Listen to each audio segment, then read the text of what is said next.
تنصروا الله ينصركم ويثبت أقدامكم.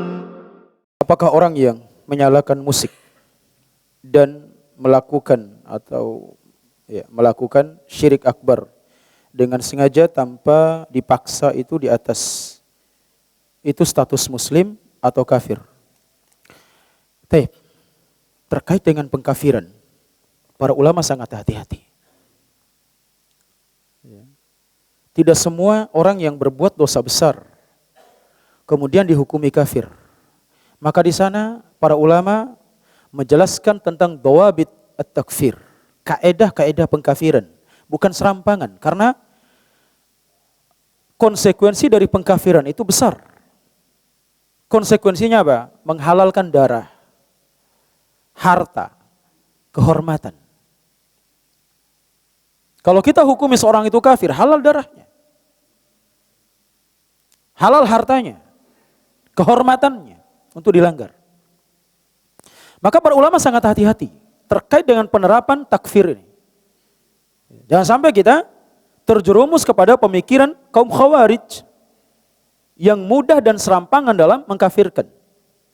Tidak semua pelaku dosa besar yang terjatuh dalam perbuatan dosa besar, sekalipun dia tidak dipaksa, tapi mungkin ada unsur-unsur lain. Karena di sana ada syurut wa mawani'. Apa penghalang-penghalangnya? Di antaranya penghalangnya adalah al-jahl. Dia tidak tahu hukumnya. Belum tentu orang melakukan dengan sengaja, tidak dipaksa, dia tahu hukumnya. Bisa jadi dia jahil. Kalaupun tidak jahil, dia tidak dipaksa, mungkin dia punya syubhat. Syubhat dalam pentafsiran. Ini mawani yang harus kita perhatikan. Yang kebalikan dari mawani adalah syurutnya. Syurutut takfir. Harus terpenuhi syaratnya dan hilang penghalang-penghalangnya. Itu pun yang menerapkan hukumnya bukan sembarangan orang, bukan setiap orang, bukan sekelasnya kita, para penuntut ilmu. Ulama kibar saja hati-hati, kecuali orang-orang yang sudah jelas kekufurannya. Seperti dedengkotnya Jahmiyah, Mu'tazilah, itu dihukumi kafir oleh para ulama. Karena perbuatan kekufuran yang mereka lakukan. Seperti dedengkotnya Syiah. Yang bahkan sekarang ini banyak kaum muslimin yang terkagum-kagum. Seperti siapa? Ibnu Sina. Ibnu Sina yang terkenal dengan ungkapannya bahwasanya kenabian itu bisa diusahakan. Artinya siapapun bisa jadi nabi. Ini perkataan kufur. Tapi di Indonesia ini luar biasa, nama Ibnu Sina ini diangkat.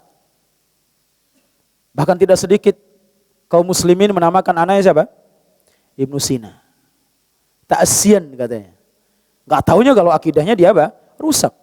Dikafirkan oleh para ulama. Ibnu Sina.